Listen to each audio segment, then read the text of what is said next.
அஸ்ஸலாமு அலைக்கும் ஃப்ரெண்ட்ஸ். எல்லா புகழும் இறைவனுக்கே. இன்னைக்கு நம்ம முன்னாடி போட்ட லாகோட தொடர்ச்சி தான் பார்க்குறோம். இப்போ நாங்கள் வந்து ஒகேனக்கல் போயிட்டுருக்கோம். பெங்களூர்லேருந்து ஒரு 7 மணிக்கெல்லாம் நாங்கள் கிளம்பிட்டோம். அங்கேருந்து பக்கம் தான் ஒகேனக்கல். போகிற வழியிலே டிஃபனை முடிச்சுட்டு போயிடலாம் அப்படின்னு சொல்லிட்டு ஒரு ஹோட்டலில் டிஃபன் சாப்பிட்டுட்டு செம்ம சூப்பராக இருந்துச்சு சாப்பாடெல்லாம். பெங்களூர்லேருந்து தமிழ்நாடு எல்லை வந்ததுக்கப்புறம் தான் எங்களுக்கு ஒரு மாதிரியான திருப்தியாக இருந்துச்சு. என்னதான் இருந்தாலும் நம்ம தமிழ்நாடு அடிச்சுக்க முடியாது இல்லையா? நம்மளுடைய மனுஷங்கள், நம்மளுடைய பாஷை. டிஃபன் முடிச்சுட்டு நாங்கள் ஒகேனக்கல் கிளம்பிட்டோம். ஒகேனக்கல் போகிற வழியெல்லாம் அவ்வளோ ரம்மியமாக இருந்துச்சு. ஒரு மலை பகுதி தான், காட்டுக்குள்ளார தான் போகிற மாதிரி இருந்துச்சு. மேகம்லாம் பாருங்கள் எவ்வளோ வெள்ளை வெள்ளேன்னு அழகாக இருக்குது பார்க்குறதுக்கு. மனசுக்கு ரொம்ப அமைதியாக எல்லா கவலைகளையும் மறந்து நம்ம மெய் மறந்து அந்த இடத்தெல்லாம் ரசிச்சுக்கிட்டே போனோம். அவ்வளோ சூப்பராக இருந்துச்சு.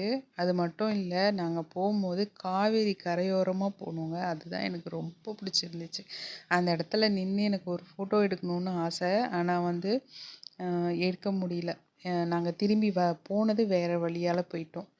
அதை பார்க்க மட்டும்தான் முடிஞ்சது. ரொம்ப ஃபீல் பண்ணிகிட்டு இருந்தேன். அந்த காவேரி கரையோரத்தில் நிறைய மரங்கள்லாம் இருந்துச்சு. நிறைய பேர் குளிச்சுட்டு கூட இருந்தாங்க அந்த இடத்துல.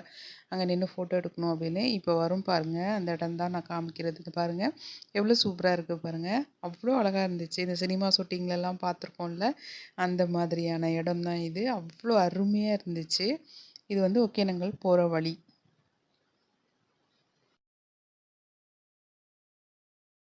வழியாக ஒகேனக்கல் வந்து சேர்ந்தாச்சு. அங்கே ரொம்ப ஒரு என்ன சொல்கிறது, அந்த பக்கம் வந்து 4 பக்கமும் அருவி வந்து ஊற்றுற இடத்தெல்லாம் பார்க்கணும் அப்படின்னு சொல்லிட்டு ரொம்ப ரொம்ப சந்தோஷமாக போனோம். அங்கே எங்களுக்கு ஒரு பெரிய ஆப்பு தான் காத்துட்டு இருந்துச்சுங்க. அங்கே வந்து நிறைய தண்ணி வந்ததுனால கேட்டு போட்டு மூடிட்டாங்க. சுற்றுலா பயணிகள்லாம் வந்து அனுமதி இல்லை அப்படின்னு சொல்லிட்டு ரொம்ப வருத்தமாக இருந்துச்சு. அவ்வளோ தூரம் ட்ராவல் பண்ணி கடைசியில் இப்படி ஆயிடுச்சு. இங்கே பாருங்கள் போர்டு போட்டிருக்காங்க. அந்த அக்காலாம் உட்காந்துங்க மீன் மட்டும் கழுவிட்டு இருந்தாங்க அந்த முனையில். அங்கே நின்று கூட ஃபோட்டோ எடுக்கலாம். ஆனால் நாங்கள் அங்கெல்லாம் இறங்கலை. அங்கே கொஞ்சம் முன்னாடியே நின்று எல்லாத்தையும் பார்த்து ரசிச்சிட்டு இருந்தோம். தண்ணி போகிறதெல்லாம் பார்த்தோம். உள்ளே தான் போக முடியல. அந்த தண்ணி வந்து 4 பக்கமும் ஒரு குழி மாதிரி ஊற்றுமா. அந்த இடம் பார்க்கணுன்னு எனக்கு ரொம்ப ரொம்ப ஆசை. அதை என்னால் நிறைவேற்றிக்க முடியல. சரின்னு கொஞ்சம் நேரம் நின்று அந்த தண்ணியே பார்த்துட்டு இருந்தோம். பார்த்துட்டு வந்ததுக்கு ஏதாவது வாங்கிட்டு போகலாம் அப்படின்னு சொல்லிட்டு ஒரு பேகு கடை அங்கே இருந்துச்சு. நிறைய இருந்துச்சு. அங்கே நிறுத்தி ஒரு பேக் ஒன்று வாங்கலாம் அப்படின்னு சொல்லிட்டு என் பொண்ணு சொன்னான். சரின்னு அதை பார்த்துட்டு இருந்தோம். நல்லா இருந்துச்சு. ஆனால் விலை தான் ரொம்ப அதிகமாக இருந்துச்சு. என்னதான் இருந்தாலும் எங்கள் கும்பகோணத்தை அடிச்சுக்க முடியாதுங்க, எந்த பொருள் வாங்குறதா இருந்தாலும். இந்த பேக் தான் நான் வாங்கியிருந்தா என் பொண்ணு. சின்ன பொண்ணு வாங்கியிருந்தா. அவளுக்கு இந்த மாதிரி பேக் வாங்கணுன்னு ரொம்ப நாள் ஆசை. சரி வந்த இடத்துல வாங்கினா ஒரு ஞாபகார்த்தமாக இருக்குமே அப்படின்னு சொல்லிட்டு வாங்கியாச்சு. இந்த பர்ஸ் வந்து எங்கள் அம்மாக்காக நான் வாங்கினேன். அவங்க வந்து இந்த துணி கடையிலலாம் கொடுப்பாங்கல்ல, அதில் தான் வச்சுருப்பாங்க பணம். எனக்கு வந்து கொஞ்சம் ஒரு மாதிரியா இருந்துச்சு. அம்மாவுக்கு ஒரு நல்ல பர்ஸ் வாங்கி கொடுக்கணும் அப்படின்னு சொல்லிட்டு ஒகேனக்கல் வந்த ஞாபகமாக நான் இந்த பர்ஸ் வாங்கி அம்மாக்கிட்ட கொடுத்து இதில் தான் நீ வச்சுக்கணும்னு சொல்லியிருக்கேன். அதுக்கப்புறம் என் பொண்ணு வந்து ஒரு சாவி குத்து ஒன்று வாங்கினா. அவள் எங்கே போனாலும் அவளுக்கு சாவி குத்து பைத்தியம். இந்த மாதிரி ஏதாவது டிஃப்ரெண்ட்டாக இருந்துச்சுன்னா பார்த்து வாங்கிடுவா. ஹார்ட் சைஸில் ரொம்பவே நல்லா தான் இருந்துச்சு. அதையும் வாங்கிட்டா. அதுக்கப்புறமா நாங்கள் அங்கேருந்து மேட்டூர் டேம் போனோம். அதை தான் இப்போ நீங்கள் பார்க்க போகிறீங்க. போகிற வழி தான் இது. அங்கேயுமே இந்த மாதிரி நிறைய மேகங்கள்லாம் இருந்துச்சு. டேம் வந்து கிட்ட நெருங்கிடுச்சு. சேலம் மாவட்டமாக இருந்ததுனால நாங்கள் வேறு வழியில் போனோம். இதுதான் வந்து மேட்டூர் டேம்.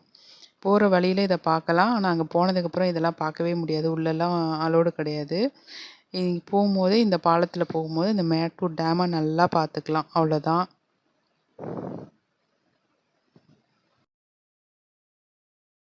ஒகேனக்கல்லேருந்து கிளம்பி மேட்டூர் டேம் போனோம். டேம் வந்து நெருங்கிடுச்சு. இது வந்து சேலம் மாவட்டத்தில் இருக்குது. அதனால் நாங்கள் வேறு வழியாக போனோம் சேலம் மாவட்டத்துக்கு.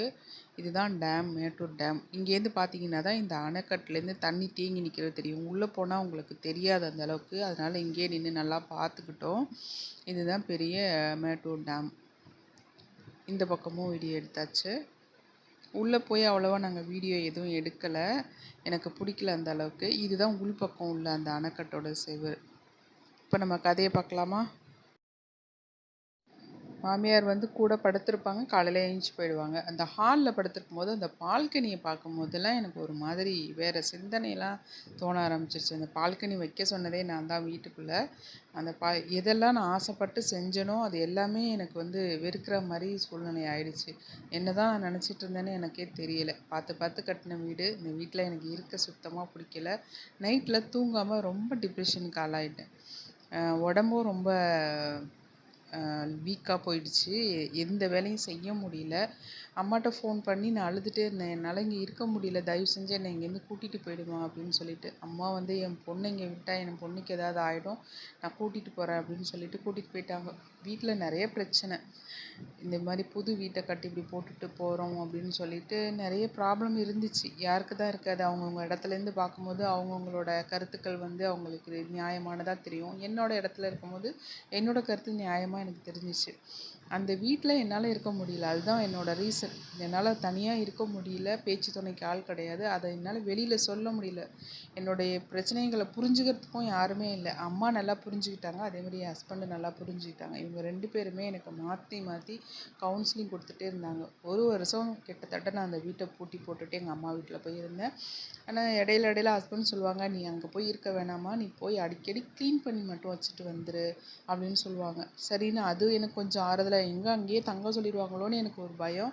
அந்த மாதிரி சொன்னதுக்கப்புறம் ஓகே அப்படின்னு சொல்லிவிட்டு நான் அந்த வீட்டுக்கு வந்து 15 நாளைக்கு ஒரு தடவை வந்து க்ளீன் பண்ணிவிட்டு சுத்தப்படுத்திட்டு திருப்பி பூட்டிட்டு நான் எங்கள் அம்மா வீட்டுக்கு போயிடுவேன். இப்படியே தான் இருந்துச்சு. எங்கள் அம்மா வீட்டுக்கும் எங்கள் வீட்டுக்கும் ஒரு 1/2 மணி நேரம் டிஃப்ரென்ஸ் தான். பஸ்லேயே போயிட்டு ஒரே பஸ் தான் போயிட்டு வந்துடலாம்.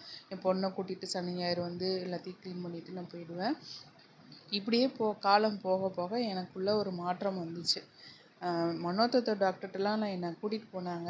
ஆனால் அவர் என்ன கடவுளா என் மனசில் உள்ளதெல்லாம் படிக்கிறதுக்கு அவர் டேப்லெட்லாம் கொடுத்தாரு. தூங்க வைக்கிறதுக்காக டேப்லெட் கொடுத்தாரு.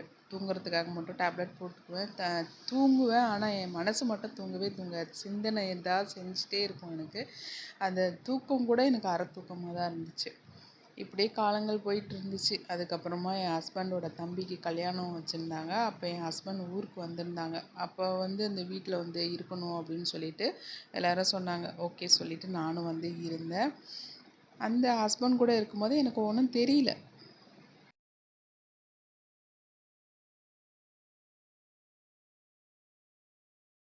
ஹஸ்பண்ட் கூட இருக்கும்போது எதுவும் தெரியலனாலும், ஒவ்வொரு சமயம் அவங்க தனியாக வெளியில் என்னை விட்டுட்டு போகும்போது எனக்கு பழையபடி அந்த டிப்ரெஷன் லைட்டாக வரும். சமயத்தில் கொஞ்சம் மூட் அப்செட் ஆகும். வீட்டுக்கு வந்தோடனே ஃபஸ்ட்டு என்ன தான் வந்து பார்ப்பாங்க, நான் என்ன மாதிரி இருக்கேன் அப்படின்னு சொல்லிட்டு. அவங்க ரொம்ப எனக்கு தைரியம் கொடுத்து என்னை வந்து பழைய நிலைமைக்கு கொண்டு வரத்துக்கு ரொம்ப போராடினாங்க. நான் இருக்கேன் பயப்படாத அப்படின்னு சொல்லிட்டு. அதுக்கப்புறம் நான் வந்து 2வது பொண்ணு வந்து கன்சீவ் ஆனேன். இதுக்கு முன்னாடி எனக்கு வந்து 3 அபார்ஷன் ஆகிடுச்சு. இந்த 12 வருஷம் கேப்பில் என் பெரிய பொண்ணுக்கும் சின்ன பொண்ணுக்கும் இடையில 3 தடவை அபார்ஷன் ஆகிடுச்சு. அதனாலேயே என் உடம்பும் மனசும் ரொம்ப வீக் ஆகிடுச்சு. அது கூட மன அழுத்தத்துக்கு ஒரு காரணமாக இருக்கும் அப்படின்னு தான் நான் நினைக்கிறேன். அதுக்கப்புறம் கன்சீவ் ஆனதுக்கப்புறம் ஒரு 3 மாதம் ஊரில் இருந்தாங்க, ஹஸ்பண்ட் இருந்தாங்க. அதுக்கப்புறம் அவங்க வந்து வெளிநாடு கிளம்பும்போது சொன்னாங்க, நீ திரும்பவும் இந்த வீட்டில் தனியாக இருக்க வேணாமா, எங்கள் அம்மா வீட்டில் போய் இரு. அதே ஊரில் தான் இருக்குது அவங்க வீடு. ஆனால் கொஞ்சம் தூரத்தில் இருக்குது. அங்கே போய் இருந்தாங்க. அதாவது என் மாமியார் வீடு. எனக்கு வந்து ஒரு அரை மனசு தான். ஏன்னா நான் எல்லா திங்ஸையும் இங்கே எடுத்துகிட்டு வந்துட்டேன். என்னோடய கட்டில் சரி, பீரோ எல்லாமே எடுத்துகிட்டு வந்துட்டேன். நம்ம உரிமையோடு போய் இன்னொருத்தவங்க வீட்டில் போய் எப்படி இருக்கிறது அப்படிங்கிற ஒரு தாட் எனக்குள்ளே இருந்துகிட்டே இருந்துச்சு. எதையும் போய் நம்ம வந்து உரிமையோடு எதுவும் எடுக்க முடியாது. அவங்கள கேட்டு கேட்டு அது ஒரு மாதிரி இருந்துச்சு எனக்கு. என்னதான் இருந்தாலும் நம்ம வீட்டில் நம்ம தனியாக இருக்கிறது வேற, அடுத்தவங்க வீட்டில் போய் இருக்கிறது அது கொஞ்சம் எனக்கு சங்கடமாக இருந்துச்சு. ஏற்கனவே இருந்த வீடாக இருந்தாலும் நமக்கு நம்மளோட பொருள்லாம் இருந்ததுனால நம்ம யூஸ் பண்ணிகிட்டு இருந்தோம். நம்ம பொருள் எதையும் அங்கே எதுவுமே இல்லை அப்படிங்கும்போது எனக்கு கொஞ்சம் தயக்கமாக இருந்துச்சு. இருந்தாலும் ஹஸ்பண்ட் ரொம்ப சப்போர்ட்டாக இருந்தாங்க அப்படிங்கிறதுனால அவங்களோட பேச்சை மீறக்கூடாது அப்படின்னு சொல்லிட்டு, எனக்கு கஷ்டமாக இருந்தாலும் பரவாயில்ல நான் இங்கே இருந்துக்கிறேன். ஏன்னா எனக்கு குழந்தை வயித்துல இருக்குது. எனக்கு அது ரொம்ப ரொம்ப சந்தோஷத்தை கொடுத்துச்சு. 12 வருஷத்துக்கு அப்புறம் நான் ப்ரெக்னென்ட் ஆனதுனால எனக்கு அந்த குழந்தை எனக்கு ரொம்ப ஒரு உற்சாகத்தையும் மன அமைதியும் கொடுத்துச்சு. அதனால நாங்கள் இருந்தேன். ஆனால் டாக்டர்கிட்ட செக்கப் போனதுக்கப்புறம் வந்து டாக்டர் சொன்னாங்க, நஞ்சுக்கொடி ரொம்ப கீழே இருக்குது. இவங்க பெட் ரெஸ்ட்டில் இருந்தால் தான் இந்த குழந்தைய இவங்க நல்ல விதமாக பெற்று எடுக்க முடியும் அப்படின்னு சொல்லவும் என் மாமியார் ரொம்ப பயந்துட்டாங்க. ஏற்கனவே 3 அபார்ட் ஆகிடுச்சு. இதையும் இழக்கிறதுக்கு எங்களுக்கு மனசு இல்லை. அதுக்கப்புறம் எங்கள் அம்மா வீட்டில் போய் நீ இருமா, நீ குழந்தை பிறந்ததுக்கப்புறமே வா அப்படின்னு சொல்லி ஒரு சந்தோஷமான சூழ்நிலையில என்னை அனுப்பி வச்சாங்க. நானும் போய் எங்கள் அம்மா வீட்டில் இருந்தேன். நல்லபடியாக பெட் ரெஸ்ட்லேயே இருந்து தான் அந்த குழந்தைய நான் பெற்றெடுத்தேன். ரொம்ப கஷ்டம்தான். இருந்தாலும் எனக்கு இன்னொரு வாரிசு வரப்போகுது அப்படிங்கிறதுல எனக்கு எந்த ஒரு கஷ்டமும் தெரியலை. அந்த கஷ்டம் எல்லாமே எனக்கு சுகமாக தான் தெரிஞ்சுது. அதுக்கப்புறம் தான் நான் ஒரு பழைய நிலைமைக்கு வந்தேன். என் குழந்தையோட இந்த வீட்டில் இருக்கும்போதே எனக்கு ரொம்ப சந்தோஷமாக இருந்துச்சு. அது மட்டும் இல்லை, அதுக்குள்ளே எங்கள் வீட்டுக்கு எய்த்தா மாதிரி ஒரு ஸ்கூல் ஒன்று, நர்சரி ஸ்கூல் ஒன்று ஆரம்பிச்சிருந்தாங்க. அந்த ஸ்கூல் ஆரம்பித்ததுக்கப்புறம் அந்த ரோட்டில் நிறைய பேச்சுக்குரல், நிறைய வேனு, ஆட்டோ அந்த மாதிரி வர போக்குவரத்துலாம் அதிகமாக இருக்கவுமே எனக்கு கொஞ்சம் சுறுசுறுப்பாக இருக்கிற மாதிரி இருந்துச்சு அந்த இடம். ஓகே, நம்ம இந்த வீட்டில் இருக்கலாம். அது மட்டும் இல்லை, என்னோடய குழந்தைய பார்க்கவே எனக்கு டைம் சரியாக இருந்துச்சு. அவளை நான் தனியாக தான் வளர்க்கணும். யாரும் அக்கம் பக்கத்தில் கிடையாது. என் மாமியார் வீடும் தள்ளி இருக்குது. அவங்க எப்போவாவது தான் வருவாங்க பார்க்குறதுக்கு. நான் குழந்தைய வளர்த்துக்கிட்டே வீட்டு வேலையை பார்த்துட்டு எனக்கு நேரம் போகிறதே தெரியல. இப்போ நான் என் பொண்ணுக்கு இப்போ 16 வயசு ஆகுது. 16 வருஷமாக இந்த வீட்டில் நான் ரொம்ப ரொம்ப சந்தோஷமாக இருக்கேன். இதுக்கு காரணம் முழுக்க முழுக்க இறைவனோட ஆசீர்வாதம் தான். அது மட்டும் இல்லை, என் ஹஸ்பண்டும் என் அம்மாவும் இல்லைன்னா நான் இப்போ உங்ககிட்ட உட்காந்து நான் பேசிகிட்டு இருக்க முடியாது. அந்தளவுக்கு எனக்கு சப்போர்ட்டிவாக இருந்தாங்க. அவங்களுக்கும் நான் இறைவனிடத்தில் நான் அவங்களுக்கு நன்றி சொல்லிக்கிறேன். இது மூலமாக நான் என்ன சொல்ல வரேன் அப்படின்னா, யாரையுமே ப்ரெஷர் கொடுக்காதீங்க. ஒரு விஷயத்தை செய்யுங்க அப்படின்னு சொல்லி ப்ரெஷர் பண்ணாதீங்க தயவு செஞ்சு. எது நடக்கணுமோ அது கண்டிப்பாக நடந்தே ஆகும். நீங்கள் ப்ரெஷர் கொடுக்கறதுனால அவங்களுக்கு மன அழுத்தம் தான் வருமே தவிர, அவங்க ஒரு நல்ல சூழ்நிலையில் இருக்க மாட்டாங்க. அது மட்டும் நிச்சயம். ஓகே, நான் இந்த லாகை இதோட முடிச்சுக்கிறேன். அடுத்த இதில் நம்ம வேறு இதை பார்க்கலாம். அஸ்ஸலாமு அலைக்கும்.